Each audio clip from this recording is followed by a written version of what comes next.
Géry et moi l'honorons en construisant un avenir plus fort ensemble. Les mensonges étaient devenus son langage maintenant, des mensonges doux et empoisonnés. Dans les coulisses, elle était impitoyable.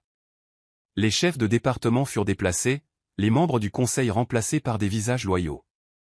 Les loyalistes de Charity se retrouvèrent commodément rétrogradés ou se virent proposer de soudaines retraites anticipées.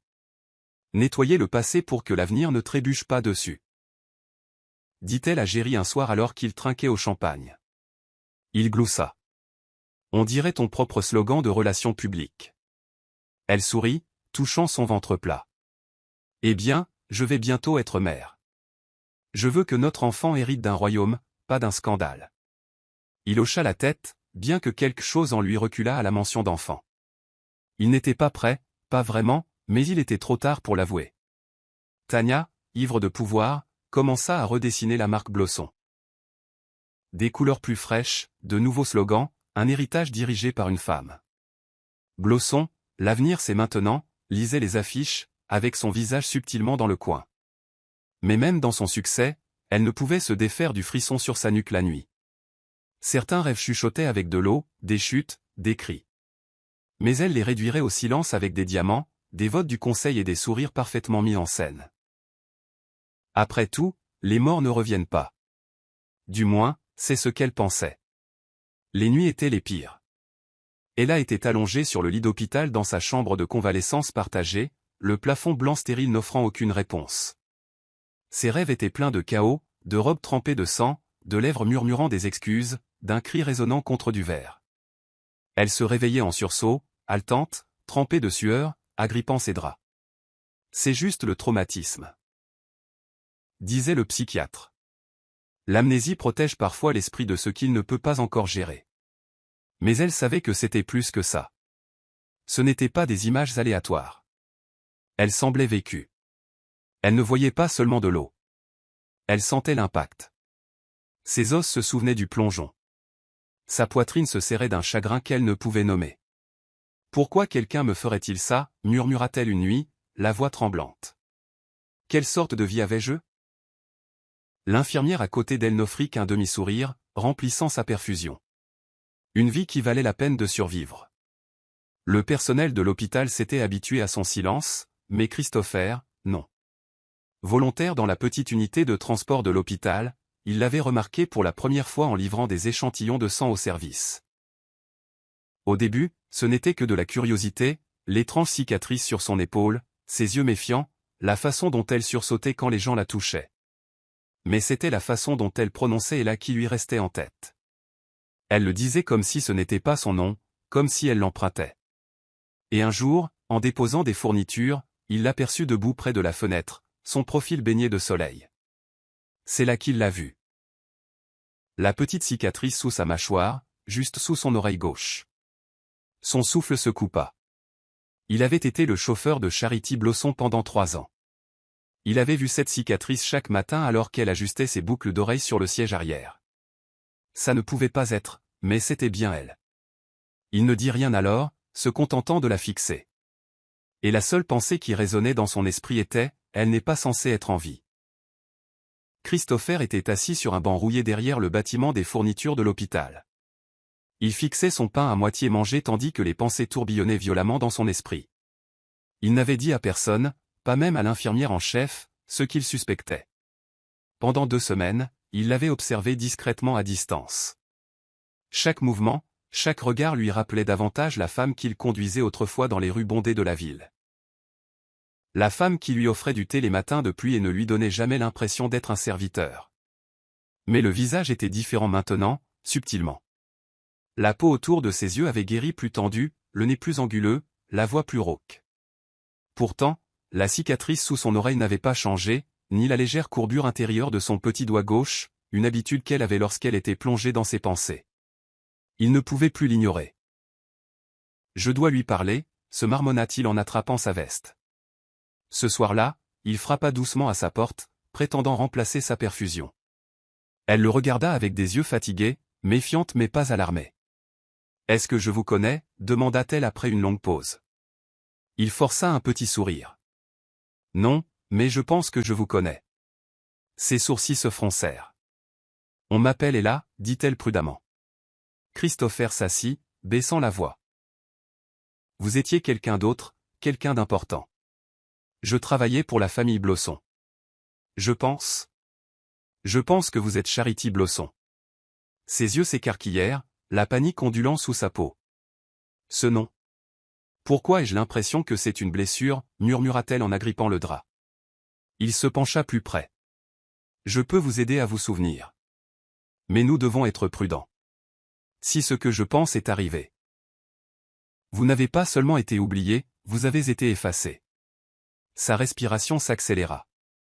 Elle voulait le nier, lui crier de partir, mais quelque chose dans son âme se penchait vers lui comme une boussole, pointant enfin le nord. Si c'est vrai, murmura-t-elle, alors quelqu'un a essayé de me tuer. Christopher hocha la tête solennellement. Et ils pensent avoir réussi. Il pleuvait légèrement lorsque Tanya entra dans le mausolée construit pour Charity. L'air à l'intérieur était humide et parfumé de lys, ses talons claquant doucement sur le sol en marbre. Elle avait pris l'habitude de venir ici une fois par mois, non par culpabilité ou deuil, mais par contrôle. « Bonjour, ma chérie, dit-elle d'un ton moqueur, s'approchant de la pierre tombale gravée du nom de Charity. Toujours aussi silencieuse, à ce que je vois. Elle sourit en s'agenouillant pour nettoyer le cadre de l'autel éclairé par des bougies, balayant une poussière imaginaire. Tu devrais voir ce que j'ai fait de ta société. Ton fiancé et moi, nous formons une équipe brillante. Sa voix était douce, mais ses yeux brûlaient de méchanceté. Tu as toujours été si parfaite, si adorée. Mais c'est moi qui réparais tes erreurs dans les coulisses.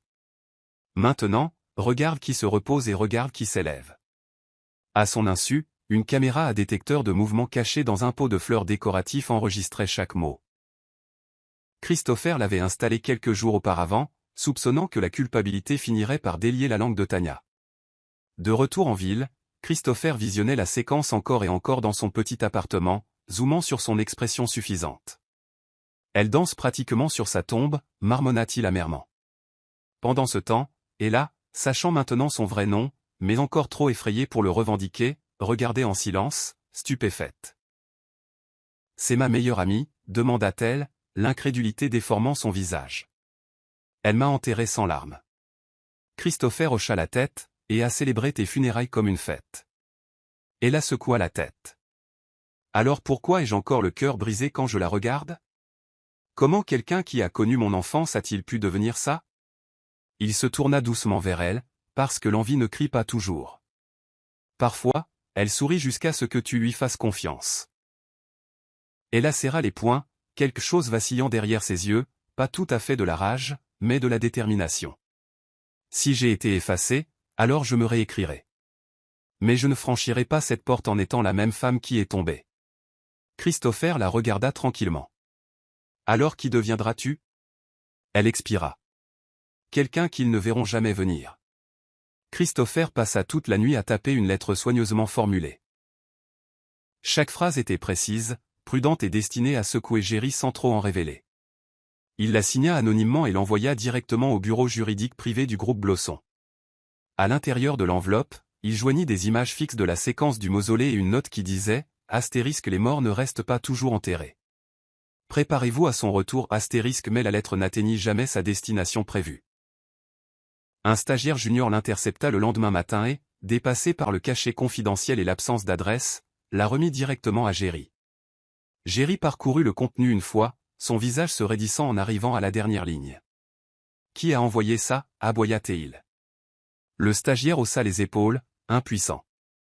Il n'y a pas de nom, pas d'adresse de retour. Jerry déchira l'enveloppe de rage et la jeta dans la cheminée de son bureau. Les flammes avalèrent les images, mais pas la peur.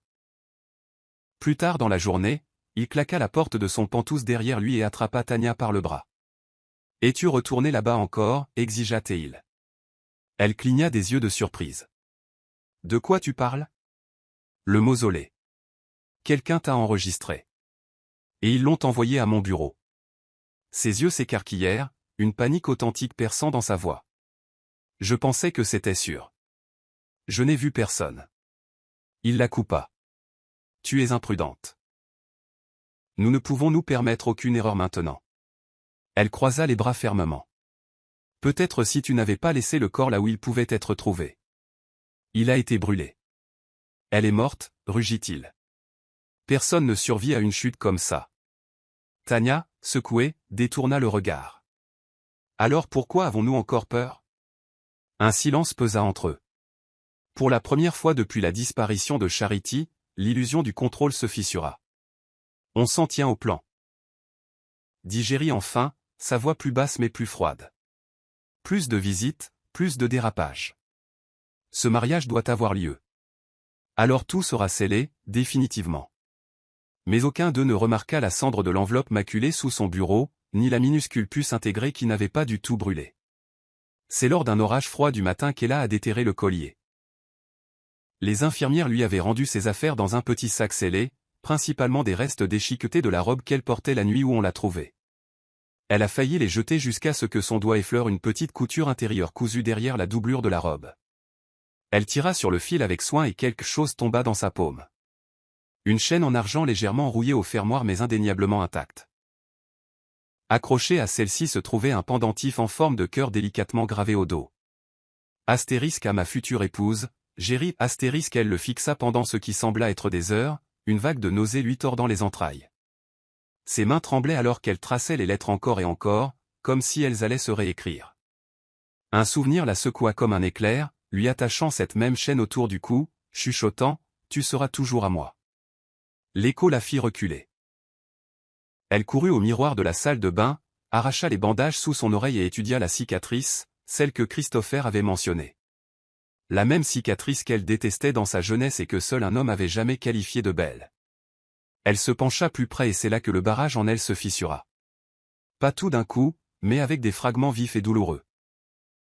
Le souvenir d'un toit, le cri qui s'est coincé dans sa gorge, la poussée, la voix de Tania empreinte de venin, l'hésitation de Jerry avant qu'il ne lâche prise. Elle tomba à genoux, ses sanglots étouffés par la tempête dehors. Plus tard, Christopher la trouva recroquevillée dans le coin, serrant le collier comme une relique.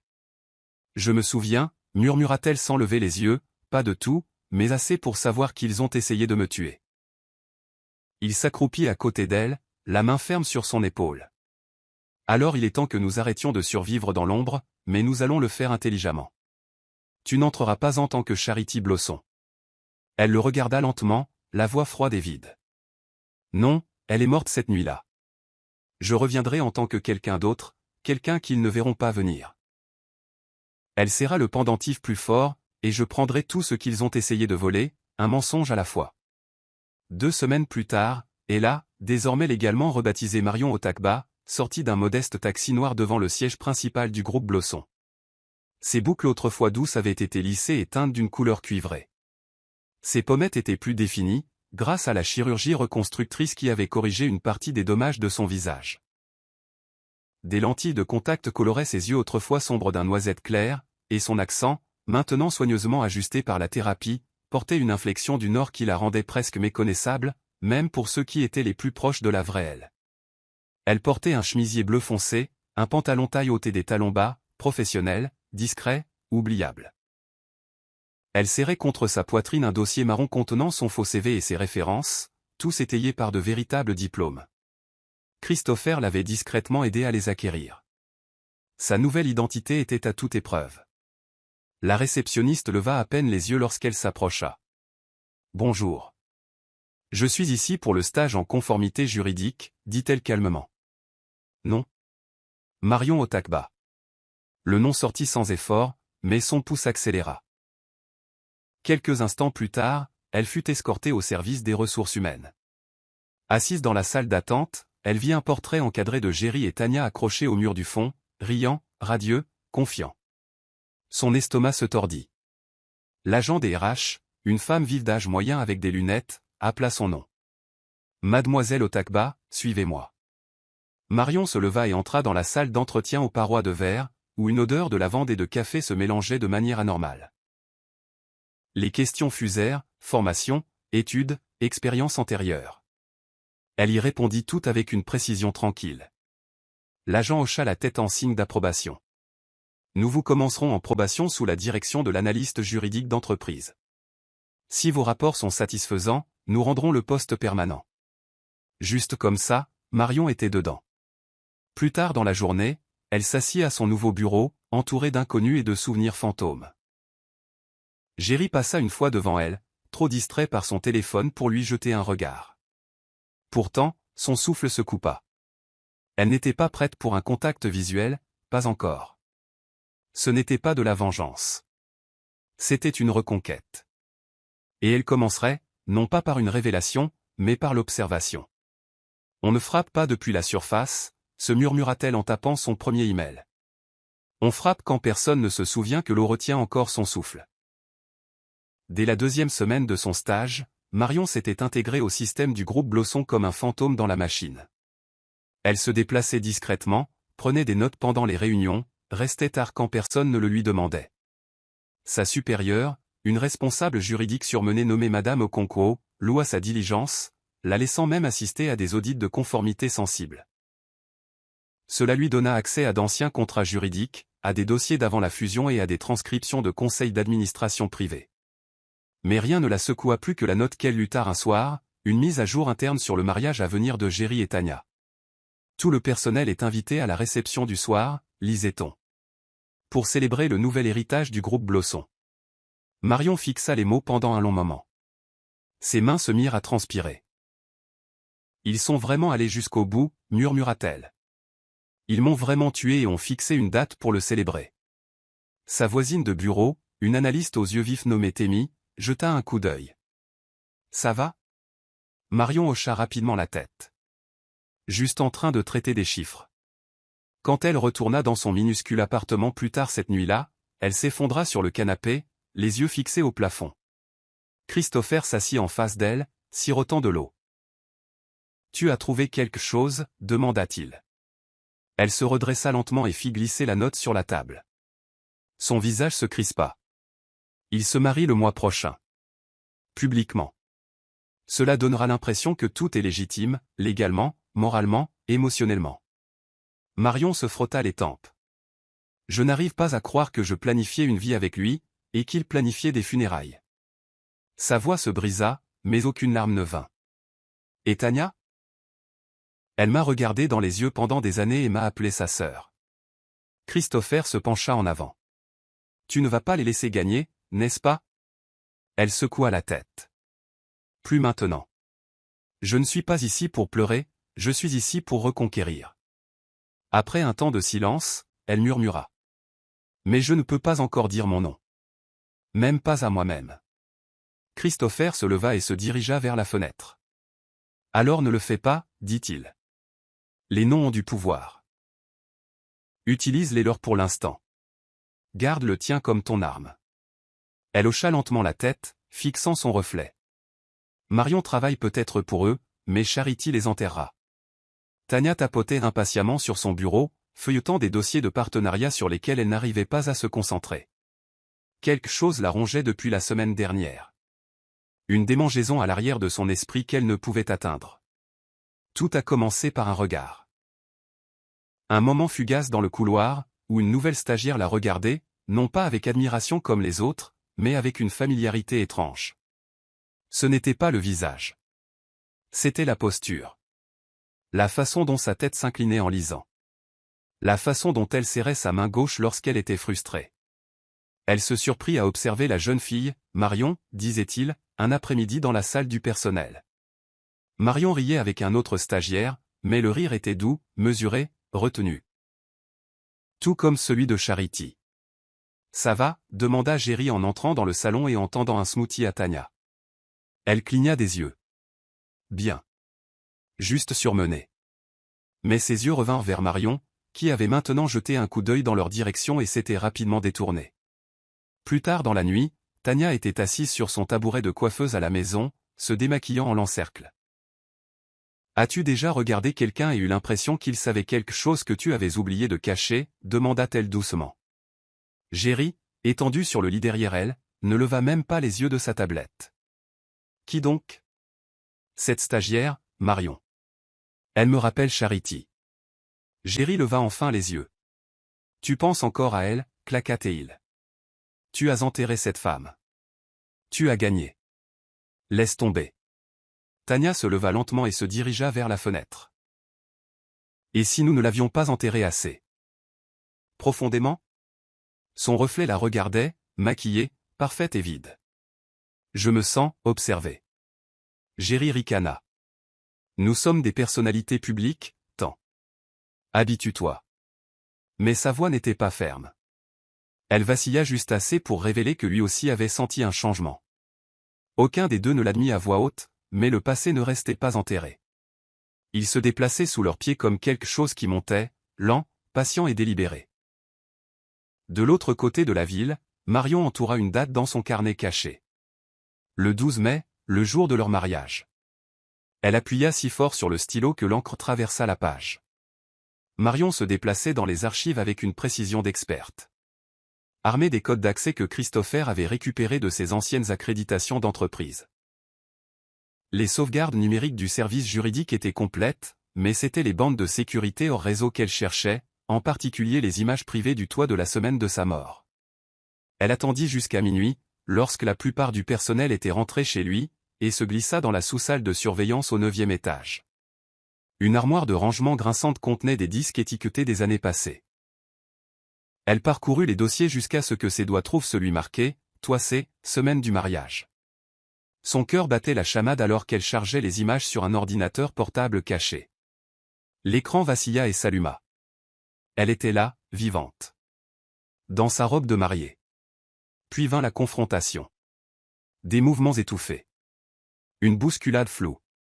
Le bras de Jerry levé. L'image se brouilla. Puis une dernière image, son corps basculant par-dessus le rebord. Le souffle de Marion se coupa, ses paumes pressées fermement sur sa bouche. Elle rembobina le clip encore et encore, mais l'audio était corrompu et la vidéo s'arrêtait quelques secondes avant sa chute. Ce n'était pas suffisant pour une action en justice, pas encore, mais c'était une preuve irréfutable pour elle. Il m'a laissé mourir, murmura-t-elle, la voix rauque. Et elle a regardé. Christopher s'assit à côté d'elle, silencieux, mais ses poings se serrèrent. Le monde ne sait pas ce qu'il célèbre, dit-il. Mais ils le sauront. Marion ferma l'ordinateur portable et se pencha en arrière, les yeux brûlants de larmes non versées. Non, pas encore. Laisse-les monter la scène. Laisse-les inviter le monde. Je veux que tout le monde regarde quand leur royaume s'effondrera. Elle se leva lentement. Ils pensent que les morts ne peuvent pas voir. Mais j'ai tout vu. Christopher la regarda avec une admiration et une peur croissante. Tu n'es pas la même femme que j'ai conduite pendant 3 ans. Marion se tourna, un très léger sourire aux lèvres. C'est parce qu'elle est morte. Mais je ne suis pas restée morte assez longtemps pour rester faible. La lumière du matin filtrait à travers les stores de l'appartement de Marion alors qu'elle se tenait devant le miroir, enveloppée dans une robe de chambre crème, s'étudiant sans ciller. Son reflet ne lui semblait plus étranger. Il semblait mérité. Les lignes angulaires de son visage reconstruit portaient la résilience, pas la vanité. Les fragments autrefois dispersés de son identité étaient maintenant alignés en quelque chose de tranchant, de mesuré. Dis-le, se murmura-t-elle, les mots se coinçant dans sa gorge. Dis ton nom. Ses lèvres tremblèrent. Je suis Charity Blossom. Elle ne tressaillit pas. Le nom ne la brisa pas. Il la stabilisa. À ce moment, la façade de Marion devint son armure. La résurrection de Charity était son épée. Elle toucha doucement la cicatrice derrière son oreille. Tu as survécu à ce qu'ils avaient prévu pour te détruire. Tu n'as pas besoin de permission pour revenir, murmura-t-elle. Ses yeux ne reflétaient pas seulement la mémoire. Ils brûlaient de détermination. Elle en avait fini de se cacher derrière des initiales, des dates et des déguisements. Elle réintégrerait leur monde, non pas avec un cri, mais avec une signature. Cet après-midi-là, elle arriva à la division juridique du groupe Blossom plus tôt que d'habitude, vêtue d'un blazer gris élégant et d'un chemisier en soie. Sa confiance en elle déstabilisait même son supérieur. Lors d'une réunion de révision du département, Jerry entra de manière inattendue pour s'adresser à l'équipe sur des questions de conformité. Il balaya la pièce du regard, croisant brièvement son regard. Une lueur, de la confusion. De la reconnaissance? Elle ne s'y a pas. Elle prit des notes, inclina légèrement la tête, puis détourna le regard comme s'il n'était pas plus important qu'une tache d'encre. Il s'arrêta, mais seulement une seconde. Après, il parla à son assistant. « Qui est la nouvelle ?» « Marion Otakba, » répondit l'assistant. « Département juridique. »« Très efficace. »« Pourquoi ?» Géry ne répondit pas. Il continua simplement de fixer la porte fermée par laquelle elle était passée. Plus tard dans la nuit, Marion était assise près de sa fenêtre tandis que Christopher versait du thé. « Tu n'as pas tressailli aujourd'hui, dit-il. » Elle sirota. « Parce que le jeu a commencé. Et maintenant, c'est moi qui choisis les règles. » Charity, opérant désormais pleinement sous le nom de Marion, commença à s'insinuer dans l'orbite de Géry comme une brise. Personne ne s'en aperçut jusqu'à ce que cela change toute l'atmosphère de la pièce. Elle se porta volontaire pour des examens de cas qui croisaient la supervision exécutive, se plaça stratégiquement lors des briefings juridiques auxquels Géry assistait occasionnellement, et laissa tomber juste assez de commentaires perspicaces pour se rendre irremplaçable. Un après-midi, lors d'une revue de conformité, Géry se pencha en avant, curieux. « Vous n'êtes pas comme la plupart des stagiaires, remarqua-t-il. Un regard perçant. Marion offrit un sourire, chaleureux mais distant. « J'aime comprendre les fondations avant d'accepter ce qui est construit dessus. » Il gloussa, amusé mais aussi intrigué. Il y avait quelque chose d'étrangement magnétique dans son assurance. Son refus de se laisser charmer par lui. Plus tard dans la journée, il demanda une consultation privée sur un document de fusion en attente. Elle accepta, sachant que cela ouvrirait une porte qu'il ne saurait pas qu'elle avait elle-même fabriquée. Lors de cette réunion, elle arriva avec exactement 3 minutes de retard, juste assez pour paraître occupée mais pas irrespectueuse. Géry lui indiqua la chaise à côté de lui, sirotant un café noir. « Vous êtes l'une des rares personnes ici qui parle comme si elle le pensait, » dit-il. Elle pencha la tête. « Peut-être ai-je dû survivre à trop de choses pour gaspiller des mots. » Il s'arrêta. « Survivre à quoi ?» Elle le regarda avec une douceur réservée. « C'est une longue histoire. Peut-être qu'un jour, si nous survivons tous les deux à cette entreprise, je vous la raconterai. » Géry la fixa un instant de trop. Quelque chose dans sa voix. Ce n'était pas seulement son intellect. C'était la façon dont elle portait une tristesse tranquille enveloppée d'acier. Le même paradoxe qu'il avait autrefois vu chez Charity. Ce soir-là, Géry dit à Tania pendant le dîner. « Il y a une nouvelle stagiaire au service juridique. Je ne sais pas ce que c'est, mais elle me rappelle quelqu'un. » Tania ne leva même pas sa fourchette. Tout le monde te rappelle quelque chose quand tu cherches des fantômes. Mais elle nota mentalement le nom. Et le lendemain, elle demanda au RH le dossier complet de Marion Otakba. Quelque chose n'allait pas. Tania ne savait pas encore quoi, mais elle avait l'intention de le découvrir. Les fissures entre Géry et Tania, longtemps masquées par des sourires médiatiques et des cadeaux coûteux, commencèrent à s'élargir. Cela commença par le silence. Géry passait plus de temps dans son bureau qu'à la maison. Tania se réveillait seule de plus en plus souvent. Puis vinrent les éclats. « Tu ne m'as pas dit que tu l'avais invitée à ton déjeuner de direction. » Accusa-t-elle un matin, tenant un imprimé de l'horaire. « Qui ?» demanda paresseusement Géry. « Cette Marion. Pourquoi est-elle soudainement impliquée dans des transactions de première ligne ?» Il haussa les épaules. « Elle est intelligente, efficace et pas complexée. » Tania tressaillit. « Tu penses que je suis jalouse ? Après tout ce que nous avons construit. » La voix de Géry devint plus froide. « Ce que nous avons construit a commencé sur un mensonge, tant. Peut-être que les fondations s'effritent. » Le visage de Tania rougit. « N'oublie pas qui te tenait la main quand le monde a commencé à te croire. » Il jeta sa serviette. « Oh, je n'ai pas oublié. Je me souviens de chaque main qui a poussé. » Le lendemain, Tania fit irruption au RH et exigea une réunion privée. « Vous avez approuvé sa vérification d'antécédents, n'est-ce pas ?» insista-t-elle. « Oui, dossier vierge. »« Référence vérifiée », répondit le responsable. Mais ce n'était pas suffisant. Tania engagea un détective privé le soir même. Pendant ce temps, Christopher, jouant son propre jeu tranquille, fit fuiter une vidéo montée d'une ancienne réunion d'actionnaires de Tania, où elle avait souri d'un air suffisant lors d'un scandale d'audit houleux impliquant les fonds hérités du père de Charity. Le clip circula rapidement sur les forums d'affaires et les plateformes de médias sociaux. des hashtags comme hashtag indigne de diriger et hashtag secret de Blosson furent en tendance pendant des heures. Tania confronta Jerry, téléphone à la main. Tu vois ce qu'ils me font? Tu penses que c'est une coïncidence? Il leva les yeux de son bureau lentement. Peut-être que c'est le karma. La voix de Tania se brisa. Si tu essaies de m'humilier, dis-le simplement. Jerry se leva et se dirigea vers la fenêtre. Je n'ai pas besoin de le faire. Tu te défais toute seule. Ce qu'aucun des deux ne réalisait, c'est que la stagiaire même qui les déchirait n'était pas seulement une étrangère ambitieuse. C'était le cadavre qu'ils avaient enterré. Et elle ne faisait que commencer. Pendant que Jerry et Tania luttaient avec leur lente implosion, Charity tourna discrètement son attention vers le champ de bataille de la salle du conseil. L'endroit même où l'avenir de Blosson pouvait être réécrit sans un seul scandale public.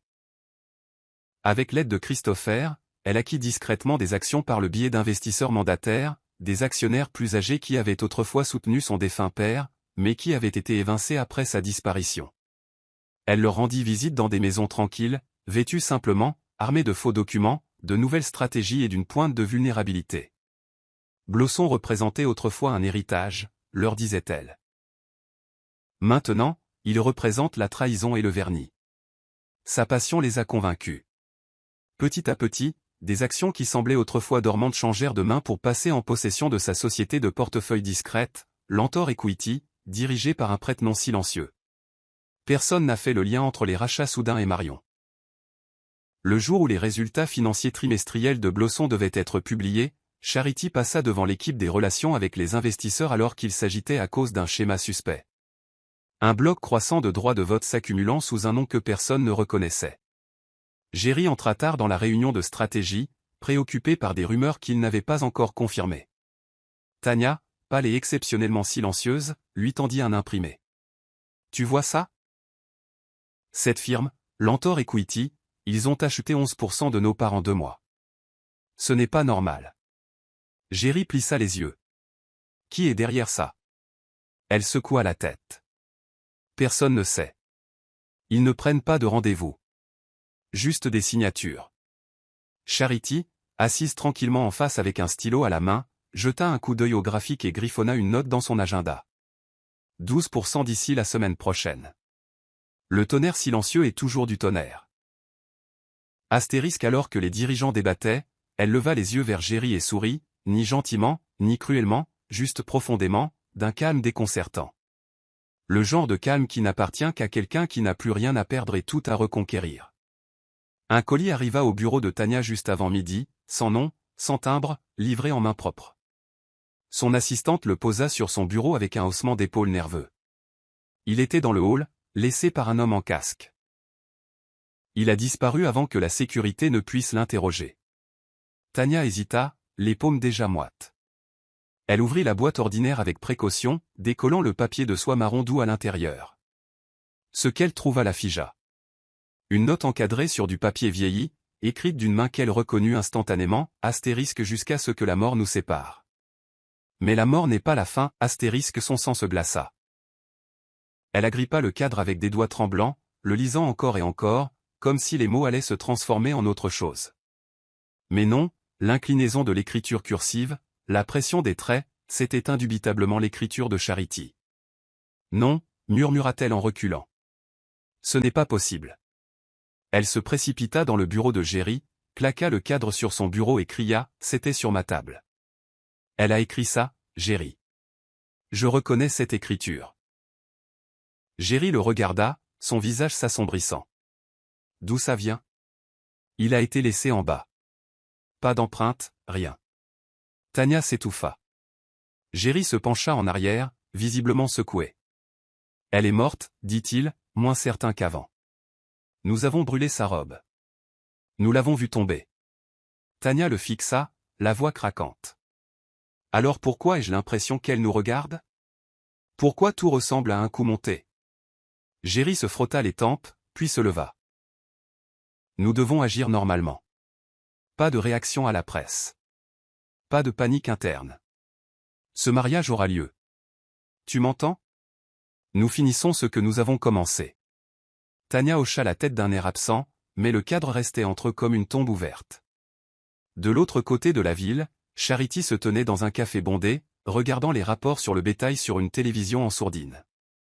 Elle sirota son thé d'une main ferme, ses lèvres se retroussant en un demi-sourire. « Ils ont vu l'écriture », murmura-t-elle à Christopher, assis à côté d'elle. « Maintenant, voyons s'ils savent lire entre les lignes. » La ville bruissait des rumeurs du mariage de l'année, alors que journalistes, influenceurs et élites du monde des affaires affluaient à la tour Blossom pour le gala de pré-mariage. Des arrangements floraux débordaient des vases en verre dans le hall, et des voitures de luxe bordaient l'entrée comme des ornements. Marion se promenait parmi eux dans une combinaison pantalon ton perle, ses cheveux relevés en chignon, sans maquillage à l'exception d'un rouge à lèvres nude profond. Elle était invisible à la vue de tous, se faufilant entre les assistants de presse et les traiteurs sans même un second regard. « Es-tu sûr de vouloir être ici ?» demanda doucement Christopher, redressant sa cravate noire. « Il est encore temps de disparaître avant demain. » Marion ne répondit pas immédiatement. Elle s'arrêta près d'un bouquet d'orchidées blanches, ses doigts effleurant légèrement l'une d'elles. « On ne sort pas d'une tombe 2 fois, murmura-t-elle. J'ai besoin qu'il me voie avant qu'il ne me voie. » À l'intérieur de la salle de bal, Jerry tenait fermement la taille de Tania alors qu'il posait pour les photographes. Les sourires s'échangeaient, les compliments pleuvaient, mais l'éclat dans les yeux de Jerry était éteint, assombri par la distraction. Il avait à peine dormi la nuit précédente, se tournant et se retournant dans son lit avec des visions de notes manuscrites et une paire d'yeux qu'il ne pouvait oublier. Tania, pendant ce temps, avait pris 2 sédatifs juste pour passer la matinée. Son rire était trop aigu, ses mouvements trop précis. « Souriez plus grand », dirigea un photographe. « Pensez à votre avenir. » Elle découvrit ses dents comme une reine de concours de beauté, puis siffla à Jerry entre ses dents. « Tu ferais mieux de ne pas flancher demain. » Il ne répondit pas. Il était trop occupé à scruter la foule, cherchant une présence qu'il ne pouvait nommer. Dans le coin le plus éloigné, Marion s'attardait près d'un serveur, levant nonchalamment un verre d'eau pétillante. Elle croisa le regard de Jerry pendant une fraction de seconde, aucune reconnaissance, mais quelque chose en lui sursauta. « Tu l'as vu » marmonna-t-il. Tania cligna des yeux. « Vu qui ?» Il se retourna, mais Marion était déjà partie, ne laissant que le léger parfum des lys et le début de l'effroi. Le téléphone de Tania vibra à 5h44 le lendemain matin avec une notification push qu'elle n'attendait pas. Astérisque qui se marie vraiment aujourd'hui. La mariée revient. Astérisque son cœur s'arrêta. Elle tapota le lien, les doigts tremblants. Un blog anonyme avait fait surface avec des phrases cryptiques. Astérisque toutes les mariées ne portent pas du blanc. Toutes les tombes ne contiennent pas la vérité. Quand le voile se lèvera, les secrets crieront. Astérisque des images l'accompagnaient. Des captures d'écran brouillées de vidéos de sécurité qui ressemblaient vaguement à la chute de Charity sur le toit. Non, non, non, murmura Tania en sautant du lit. Elle se précipita dans la salle de bain, s'aspergeant le visage d'eau. C'est un coup monté. Un journaliste avec trop de temps. Mais sa voix manquait de conviction. Elle se précipita vers Jerry, qui était déjà au téléphone en train d'aboyer sur leur directeur des relations publiques. Nettoyez ça. Effacez les tags. Menacé de poursuivre en justice pour diffamation, claqua-t-il. Quand il raccrocha, il se tourna vers elle. Ça commence. Elle transforme notre journée en champ de bataille. Elle est morte, cria Tania, les poings serrés. Elle doit l'être. Les yeux de Jerry étaient injectés de sang. Je le croyais. Mais maintenant. Il montra l'écran, je ne sais plus quoi croire. Tania s'effondra sur le lit, sa robe de chambre en soie glissant d'une épaule. On n'aurait pas dû le faire, murmura-t-elle. On aurait dû la laisser partir. On n'avait pas à la tuer. Le visage de Jerry devint de pierre. On a fait ce qu'on avait à faire. Maintenant, on survit. Mais il était déjà trop tard pour survivre. Les invités avaient commencé à arriver. Les camions de presse s'assemblaient à l'extérieur. Le poids d'une journée parfaite pressée contre des murs construits sur la trahison. De l'autre côté de la ville, Charity se tenait devant un miroir dans une robe en satin crème, simple, royale, intacte par le temps. Elle fixa son reflet et murmura, « Ils me verront aujourd'hui. Mais pas seulement mon visage. Ils verront le fantôme qu'ils ont créé. » Derrière elle, Christopher ajusta sa cravate et ouvrit la porte. « Prête ?» Elle hocha la tête une fois. Allons mettre fin à un mariage. La cérémonie commença dans le grand atrium Blosson, un lieu de style cathédrale orné de lustres en cascade et d'arches florales ivoire. Les invités étaient déjà assis, chuchotant derrière des éventails et des lunettes de soleil de créateurs, la plupart ignorant que la salle était déjà fissurée sous la surface. Une harpiste jouait doucement tandis que Jerry se tenait à l'autel dans un smoking noir sur mesure, se déplaçant nerveusement sur ses pieds.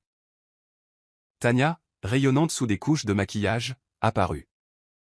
Aux doubles portes dans une robe perlée sur mesure, le voile drapé comme une brume sur son visage. Le moment était prêt pour la perfection. L'officiant s'éclaircit la gorge. « Veuillez vous lever », déclara-t-il. Le public se leva. Mais avant que la mariée ne puisse faire son premier pas, les portes s'ouvrirent à nouveau derrière elle. Des halètements parcoururent la foule. Une seconde femme entra, gracieuse, calme, vêtue de satin crème, le menton levé et le regard fixe. Tania se retourna, lentement, le voile tremblant. Son bouquet lui glissa des mains. La femme s'avança, ses talons résonnant avec autorité. « Je suis désolée, dit-elle, sa voix résonnant dans la salle. Mais ce mariage ne peut pas continuer. » Un silence suivit comme un souffle retenu. La bouche de Jerry s'ouvrit, mais aucun son n'en sortit. L'officiant cligna des yeux, confus. « Et vous êtes ?» Elle s'avança et déplia une seule feuille de papier. « Charity Blosson. » dit-elle clairement, levant les yeux pour rencontrer ceux de Jerry. « Et voici mon certificat de décès, celui que vous avez tous les deux fabriqué. » Le papier flotta dans sa main tandis que les flashs des appareils photo crépitaient et que les gens haletaient. « Je ne suis pas morte. J'ai été réduite au silence. Mais aujourd'hui, je parle. » Tania recula en trébuchant, le visage vidé de toute couleur. « Vous ne pouvez pas être. » Charity se rapprocha. « Tu m'as regardé tomber, mais tu as oublié quelque chose. » Ses yeux brûlaient. Je savais comment me relever. Un chœur de halètement étouffa la douce musique de la harpe alors que les mots de Charity résonnaient dans l'atrium comme un coup de foudre dans un ciel serein. Les journalistes se précipitèrent. Les téléphones furent levés. Le monde entier regardait. Le visage de Jerry devint livide, la sueur perlant sur son front alors qu'il essayait de garder son calme.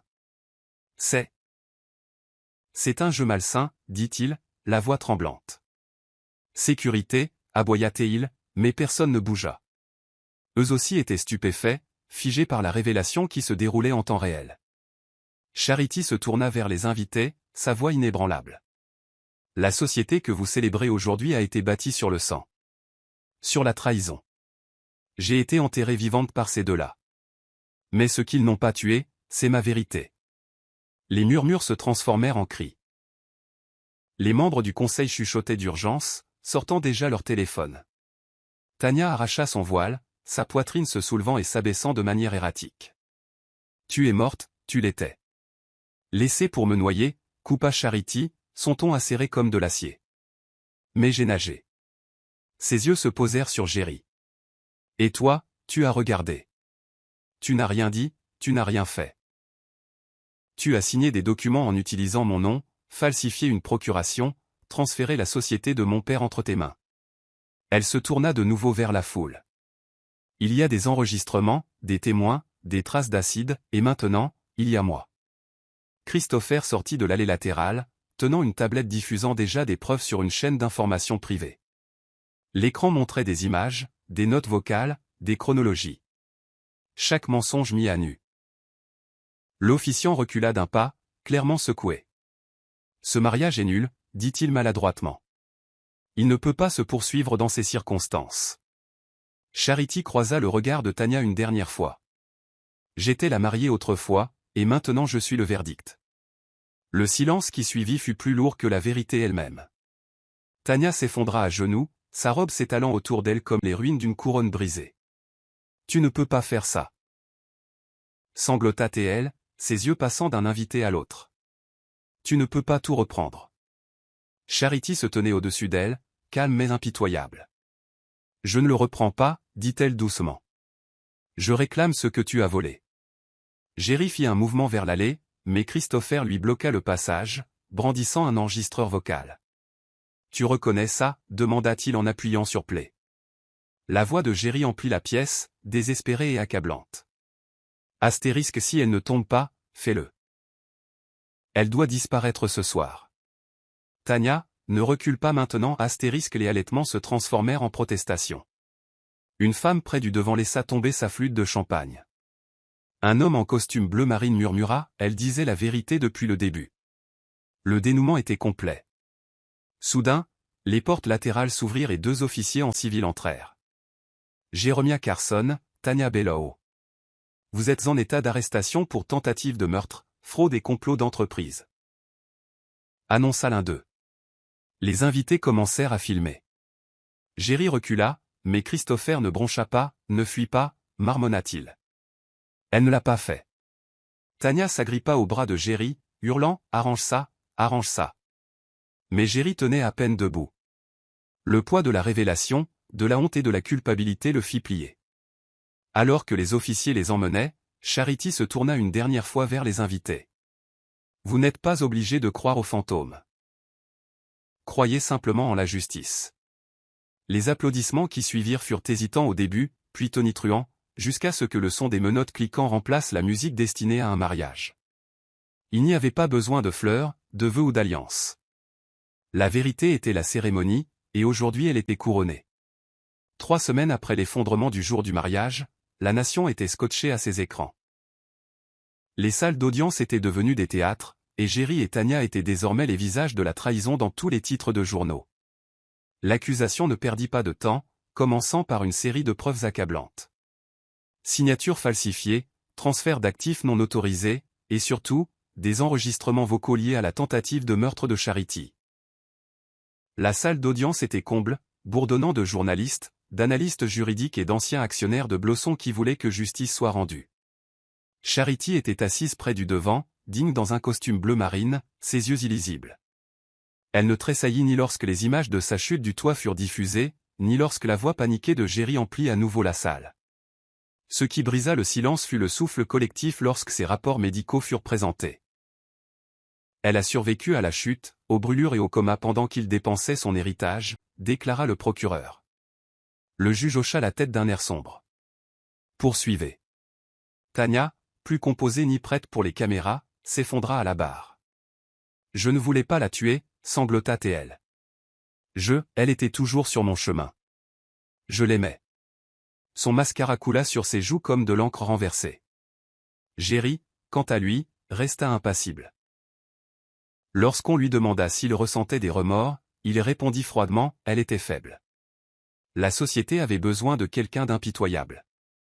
La salle murmura d'incrédulité. Charity se pencha légèrement en avant, les yeux fixés sur lui. Tu ne m'as pas seulement trahi, dit-elle doucement, demandant la parole. Tu as enterré les meilleures parties de moi et tu as appelé ça le progrès, mais rien de ce qui commence par le sang ne peut grandir sans pourriture. Le juge lui accorda le dernier mot avant la sentence. Elle se tint debout, inébranlable. Vous m'avez volé des années, mais ce que j'ai reconquis, c'est plus que du temps, c'est de la clarté. Et ça, vous ne le goûterez jamais. Le juge les condamna tous les deux à de longues peines de prison, Géry à 25 ans sans possibilité de libération conditionnelle, Tania à 18. Alors qu'ils étaient emmenés, Géry se retourna une dernière fois, mais Charity avait déjà détourné le regard. Son chapitre était clos. Quelques jours après le verdict, Charity était assise dans l'ancien bureau de son père, une pièce dans laquelle elle n'était pas entrée depuis avant la trahison.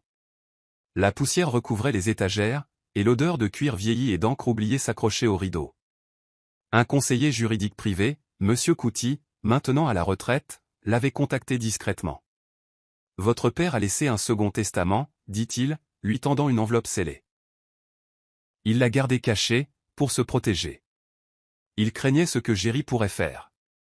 Ses doigts tremblaient alors qu'elle brisait le seau de cire. La lettre à l'intérieur était écrite de l'écriture soignée de son père.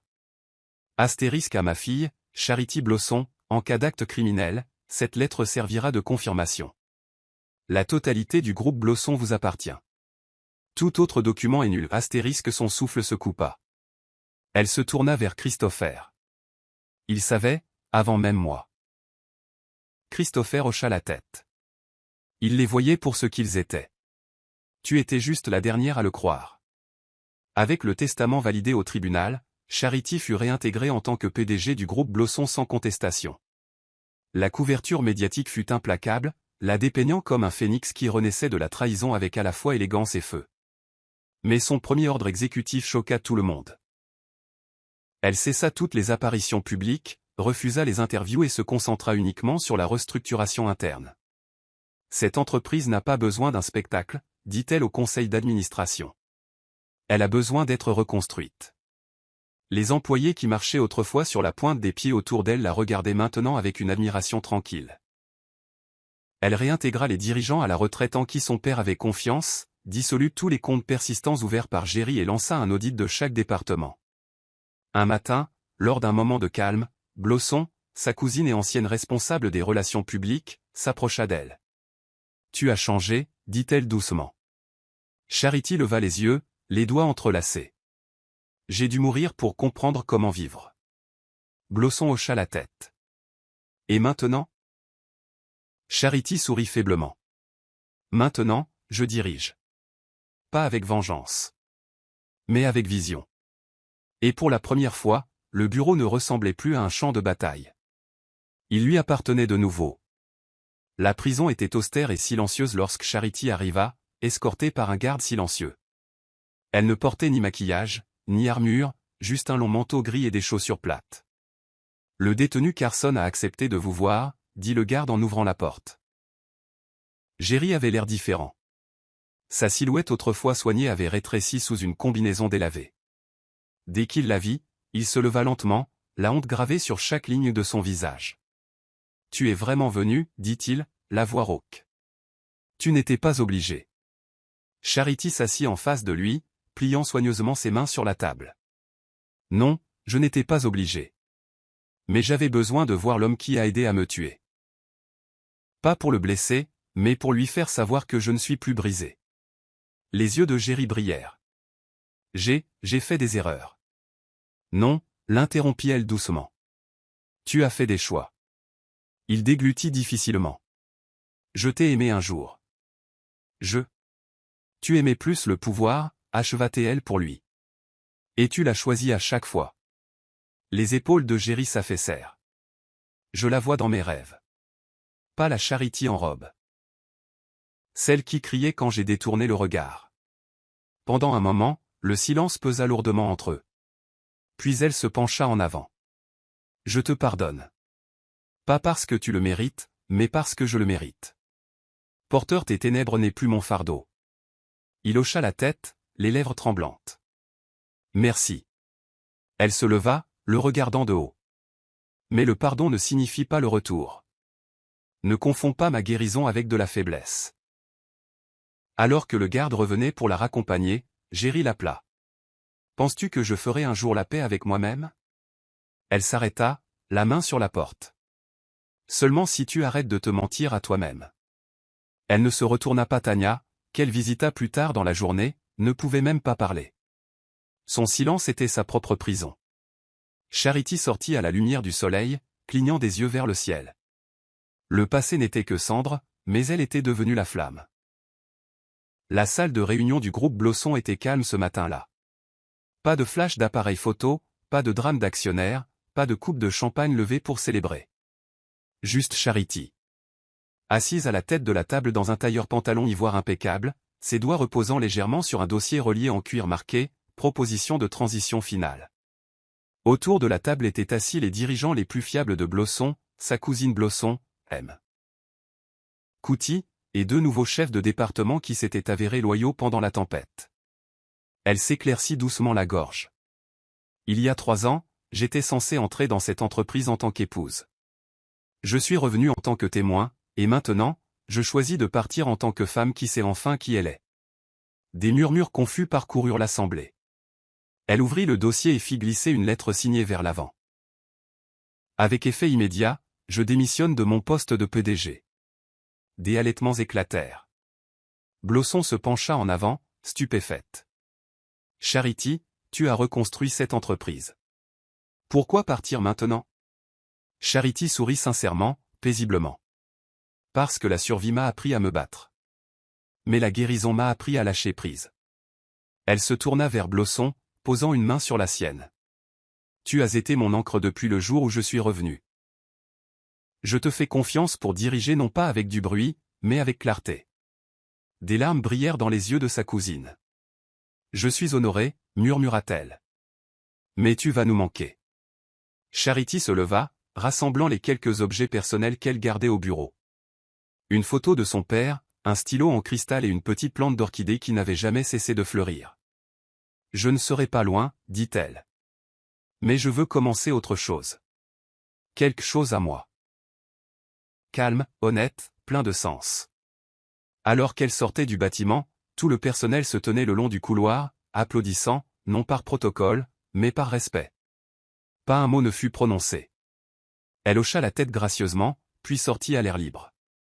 Christopher attendait près de la voiture, nonchalamment appuyé contre la portière. Alors, dit-il avec un petit sourire, et maintenant? Charity enfila ses lunettes de soleil. Maintenant, nous vivons. Pas pour prouver quoi que ce soit. Juste pour respirer. Le toit était plus silencieux qu'elle ne s'en souvenait. Aucun vent ne hurlait. Aucune ombre ne se profilait. Juste le doux murmure de la ville en mouvement en contrebas alors que Charity sortait lentement, ses talons résonnant sur le béton.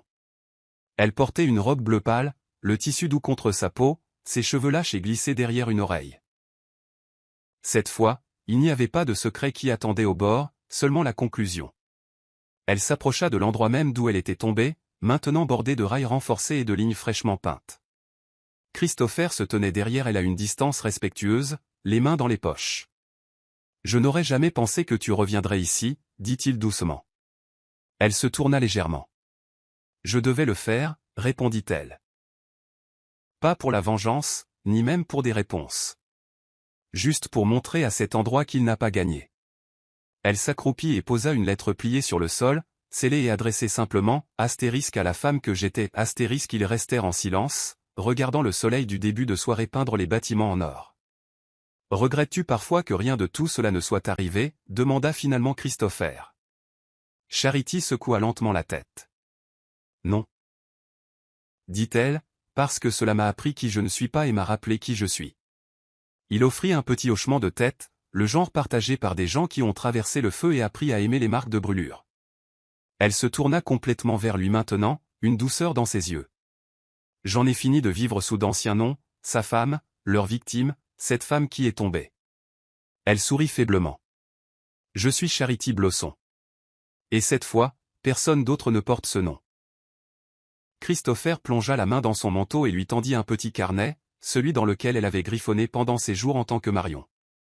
Elle le prit, feuilletant les pages remplies de fragments de deuil, de rage et de réflexion. Puis elle le referma. Il est temps d'écrire une nouvelle histoire, murmura-t-elle. Une que j'écris pour moi-même. Alors qu'il s'éloignait, la caméra de la vie ne fit pas un zoom arrière spectaculaire. Aucune musique ne joua. Juste des pas s'estompant dans la paix, dans un but, dans le sien. Voici le verset de la Bible, Ésaïe 54, verset 17. Toute arme forgée contre toi sera sans effet, et toute langue qui s'élèvera en justice contre toi, tu la condamneras. Tel est l'héritage des serviteurs de l'Éternel. Astérisque. Pourquoi ce verset correspond? Ce verset capture parfaitement le parcours de Charity. Elle a été trahie, enterrée et presque effacée, mais rien de tout cela n'a prévalu. Son retour discret, armé non pas de vengeance, mais de vérité et de résilience, a prouvé qu'aucun complot formé contre elle ne pouvait finalement réussir. Elle s'est élevée non pas avec rage, mais avec un but, et a hérité de sa place légitime. Morale de l'histoire, la vérité enterrée par la tromperie peut être retardée, mais elle n'est jamais détruite. La trahison peut réduire une personne au silence, mais le caractère la ressuscitera toujours.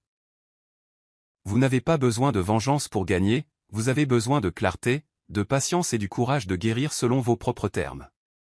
Leçon clé à retenir, la justice ne rugit pas toujours, elle entre souvent discrètement et achève ce que la douleur a commencé. Le pardon n'est pas une faiblesse, c'est choisir la paix plutôt que le poison. Peu importe qui essaie de vous effacer, votre nom, lorsqu'il est lié à la vérité, résonnera plus fort que leurs mensonges. C'est la fin de l'histoire. Qu'avez-vous appris de cette histoire? Laissez vos pensées dans la section des commentaires. Laissez un j'aime et n'oubliez pas de vous abonner et d'activer les notifications de publication afin d'être averti lorsque nous publierons nos prochaines vidéos. Partagez également cette vidéo avec quelqu'un qui pourrait être intéressé. Merci beaucoup d'avoir regardé.